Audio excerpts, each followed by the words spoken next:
Hello दोस्तों, आप सभी का स्वागत है आपके अपने यूट्यूब चैनल टॉपर्स नोटबुक पर। आई होप कि आप सभी अच्छे होंगे और आउटबुक की प्रिपरेशन काफ़ी अच्छे से चल रही होगी। तो आज की जो क्लास है ये आपकी फिजिक्स की रहने वाली है, क्लास नंबर 8। इससे पहले हम लोग 7 क्लासेस कंप्लीट कर चुके हैं और हर एक क्लास में हमने मोस्ट इंपॉर्टेंट टॉप 50 क्वेश्चंस देखे हैं। आप लोग की एक रेगुलर क्लासेस चल रही है जिसमें हम physics, chemistry, biology, environment plus maths की क्लासेस आप लोग की चला रहे हैं। तो जिन्होंने अब तक चैनल को सब्सक्राइब नहीं किया, सब्सक्राइब जरूर कर लीजिएगा अगर आपको स्केलर रिटन एग्जाम की प्रिपरेशन काफ़ी अच्छे से करनी है।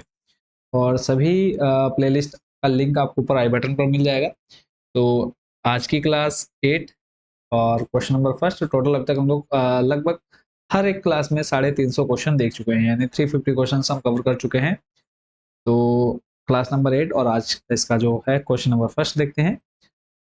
प्रश्न आपका है, किसी चुंबकीय क्षेत्र में जब कुंडली को घुमाते हैं तो कुंडली में प्रेरित धारा पैदा होती है। इस सिद्धांत का उपयोग किया जाता है किसको बनाने के लिए? ऑप्शन आपके सामने है। वैद्युत जनरेटर बनाने के लिए, वैद्युत वाटमापी बनाने के लिए, वैद्युत मोटर बनाने के लिए या फिर वैद्युत चुंबक बनाने के लिए। तो सही आंसर हो जाएगा इसमें ऑप्शन नंबर सी, वैद्युत मोटर बनाने के लिए। अगला प्रश्न है, उपकरणों को किससे घेरकर उन्हें बाह्य चुंबकीय प्रभावों से बचाया जा सकता है? रबर की शील्ड, लोहे की शील्ड, कांच की शील्ड या फिर पीतल की शील्ड। तो सही आंसर हो जाएगा इसमें ऑप्शन नंबर ए, रबर की शील्ड। अगला प्रश्न है, यदि किसी चुंबक का तीसरा ध्रुव हो तो तीसरा ध्रुव कहलाता है परिणामी ध्रुव, अतिरिक्त ध्रुव, दोषपूर्ण ध्रुव या फिर इनमें से कोई नहीं। सही आंसर हो जाएगा इसमें ऑप्शन नंबर ए, परिणामी ध्रुव। अगला प्रश्न है, ऊनी कपड़े सर्दी से शरीर की रक्षा करते हैं क्योंकि वे ऊष्मा को परावर्तित करते हैं, वे ऊष्मा के सुचालक होते हैं, वे ऊष्मा के कुचालक होते हैं, ऊनी कपड़े के माध्यम से किरणें शरीर में प्रवेश कर जाती हैं। तो सही आंसर हो जाएगा इसमें ऑप्शन नंबर सी, वे ऊष्मा के कुचालक होते हैं। अगला प्रश्न है, उत्तर प्रदेश में मुस्लिम शैली के मंदिर कहाँ स्थित है? वाराणसी में, प्रयागराज में, मथुरा में, कानपुर में। तो बात करें कि फिजिक्स के अकॉर्डिंग ये क्वेश्चन नहीं है, बट फिर भी इसका आंसर हम देख लेते हैं। तो इसका सही आंसर हो जाएगा ऑप्शन नंबर सी, मथुरा में। अगला प्रश्न है, प्रदेश के शाकंभरी देवी का मंदिर किस जिले में स्थित है? तो इसको भी अभी हम छोड़ देते हैं क्योंकि क्वेश्चन हमारे फिजिक्स में नहीं है। आगे चलते हैं। निम्नलिखित में से वह धातु कौन सी है जिसका प्रयोग लोहे पर कलई चढ़ाने के लिए किया जाता है? ऑप्शन आपके सामने है, सीसा, जस्ता, पारा या फिर तांबा।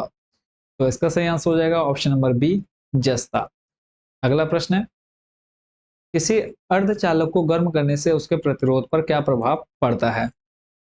ऑप्शन ए है, घटता है, बढ़ता है, घटता बढ़ता है या फिर अपरिवर्तित रहता है।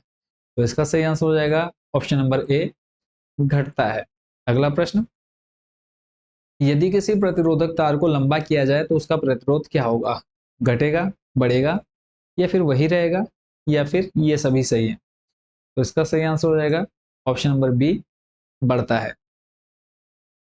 अगले प्रश्न पर चलते हैं, निम्नलिखित में से किसमें रासायनिक ऊर्जा वैद्युत ऊर्जा में बदल जाती है?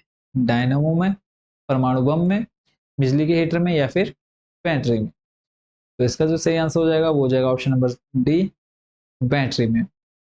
अगला है, यदि तांबे के तार को दोगुना बढ़ा दिया जाए तो उसका प्रतिरोध क्या होगा? एक चौथाई हो जाएगा, 4 गुना हो जाएगा, आधा हो जाएगा या फिर 2 गुना हो जाएगा? तो इसका सही आंसर हो जाएगा ऑप्शन नंबर बी, 4 गुना हो जाएगा। अगला है, वैद्युत आवेश को भंडारित करने के लिए प्रयुक्त उपकरण को क्या कहते हैं? ऑप्शन ए है संधारित्र, बी है प्रेरक, सी है ट्रांजिस्टर और डी है परिणामी। ठीक है, तो इसमें से अगर हम बात करें सही आंसर की तो ऑप्शन नंबर ए हो जाएगा सही, संधारित्र।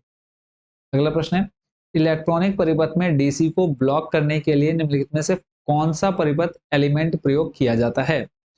धारिता, प्रतिरोध, डायोड या फिर प्रेरकत्व? तो इसमें सही आंसर हो जाएगा ऑप्शन नंबर ए, धारिता। अगला प्रश्न है, टेप रिकॉर्डर को निम्नलिखित में से किस चीज के समीप नहीं रखा जाना चाहिए? ऑप्शन ए है चुंबक, बी है घड़ी, सी रेडियो और डी बिजली का स्विच बोर्ड।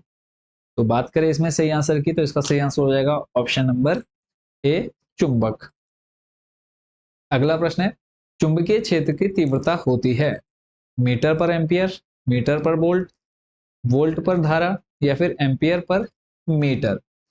तो इसका सही आंसर हो जाएगा option number D, ampere per metre. अगला प्रश्न है, एक फोटो सेल में प्रकाश ऊर्जा को परिवर्तित किया जाता है।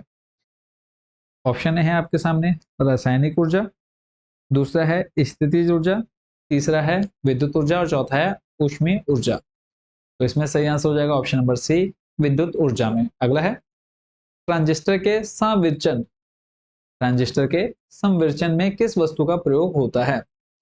ताम्र का, एल्यूमिनियम का, रजत या फिर सिलिकॉन? तो बात करें सही आंसर की, करेक्ट आंसर हो जाएगा इसका ऑप्शन नंबर डी, सिलिकॉन। अगला प्रश्न है, तंतु प्रकार के प्रकाश बल्बों में प्रयोग की गई अधिकांश विद्युत शक्ति प्रकट होती है अवरक्त किरणों के रूप में, विद्युत ऊष्मा के रूप में, पराबैंगनी किरणों के रूप में या फिर इनमें से कोई नहीं। तो बात करें इसके सही आंसर की, तो सही आंसर हो जाएगा ऑप्शन नंबर बी, विद्युत ऊष्मा के रूप में।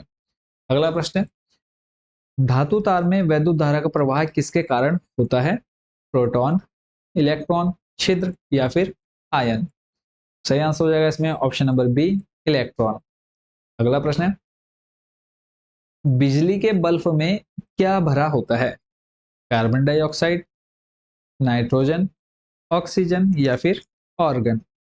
तो इसका सही आंसर हो जाएगा option number D, organ.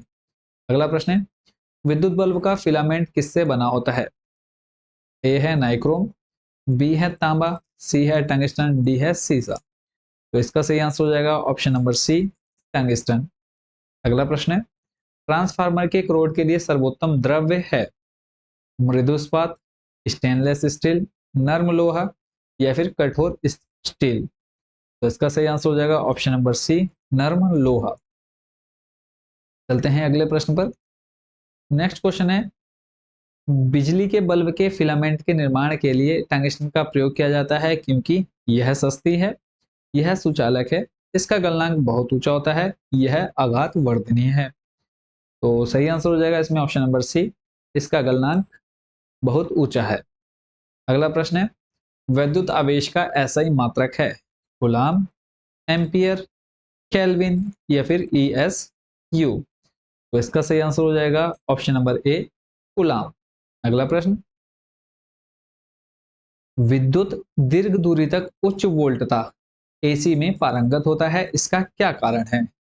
Option A है, ऊर्जा की कम हानि होती है, बी वह द्रुतगामी है, सी वह सस्ता है, डी वह सुरक्षित है? तो इसका सही आंसर हो जाएगा ऑप्शन नंबर ए, ऊर्जा की कम हानि होती है। अगला प्रश्न है, एसी परिपथों में AC मीटर मापते हैं, क्या मापते हैं? RMS मान, माध्यमान, माध्यवर्ग मान या फिर शिखर मान? तो इसका सही आंसर हो जाएगा ऑप्शन नंबर ए, RMS मान। चलते हैं अगले प्रश्न पर। बिजली के पंखे की गति बदलने के लिए प्रयुक्त साधन कौन सा है? ऑप्शन ए है रेगुलेटर, बी है रेक्टिफायर, सी है स्विच और डी है एम्पलीफायर? सही आंसर हो जाएगा इसमें ऑप्शन नंबर ए, रेगुलेटर। अगला प्रश्न है, सौर कोशिकाएं किसके सिद्धांत पर कार्य करती हैं? प्रकाश विद्युत प्रभाव, प्रकाश की वोल्टतीय प्रभाव, प्रकाश संश्लेषण या फिर प्रकाश चालकीय प्रभाव पर? तो सही आंसर हो जाएगा ऑप्शन नंबर ए, प्रकाश विद्युत प्रभाव पर। अगला प्रश्न है, हमारे घरेलू वैद्युत परिपथ में फ्यूज पिघल जाता है जब भारी वृद्धि होती है, किसमें? धारा में, प्रेरण में, धारिता में या फिर प्रतिरोध में? तो सही आंसर हो जाएगा इसका ऑप्शन नंबर ए, धारा में। अगला प्रश्न है, प्रकाश वैद्युत सेल बदलता है ताप ऊर्जा को यांत्रिक ऊर्जा में, यांत्रिक ऊर्जा को वैद्युत ऊर्जा में, प्रकाश ऊर्जा को वैद्युत ऊर्जा में और डी है प्रकाश ऊर्जा को रासायनिक ऊर्जा में? तो सही आंसर हो जाएगा इसमें ऑप्शन नंबर सी, प्रकाश ऊर्जा को वैद्युत ऊर्जा में। अगला प्रश्न है, प्रत्यावर्ती धारा को दिष्ट धारा में बदला जाता है किसके द्वारा? डायनामो द्वारा, ट्रांसफार्मर द्वारा, दिष्टकारी द्वारा या फिर दोलक द्वारा? तो इसका सही आंसर हो जाएगा ऑप्शन नंबर सी, दिष्टकारी द्वारा। अगला प्रश्न, वीडियो टेप का आविष्कार किसने किया था? चार्ल्स गिन्सबर्ग ने, रिचर्ड जेम्स ने, जॉर्जेस द मेस्ट्रोल ने या फिर पीटी फंसवर्थ ने? तो इसका सही आंसर हो जाएगा option number A, Charles Ginsberg ने। अगला प्रश्न है, गैल्वेनोमीटर के द्वारा किस चीज का पता लगाया जाता है? ऊर्जा का, प्रतिरोध का, ताप का या फिर धारा का? तो इसका सही आंसर हो जाएगा ऑप्शन नंबर डी, धारा का। अगला प्रश्न, बहुल मापी का प्रयोग किसे मापने के लिए किया जाता है? ऑप्शन ए है आपके सामने वोल्टता, बी है धारा, सी प्रतिरोध और डी ये सभी। तो इसमें सही आंसर हो जाएगा ऑप्शन नंबर डी, उपयुक्त सभी। अगला प्रश्न है, शुष्क सेल का एनोड किससे बना होता है? ऑप्शन ए है आपके सामने कैडमियम, बी है ग्रेफाइट, सी है सीसा और डी है जस्ता। तो इसका सही आंसर हो जाएगा ऑप्शन नंबर बी, ग्रेफाइट। चलते हैं अगले प्रश्न पर।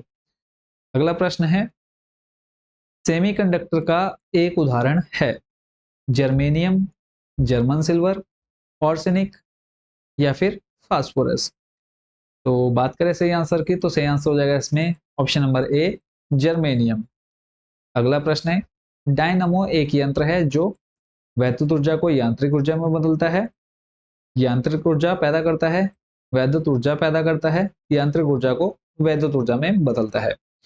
तो इसका सही आंसर हो जाएगा ऑप्शन नंबर डी, यांत्रिक ऊर्जा को वैद्युत ऊर्जा में बदलता है।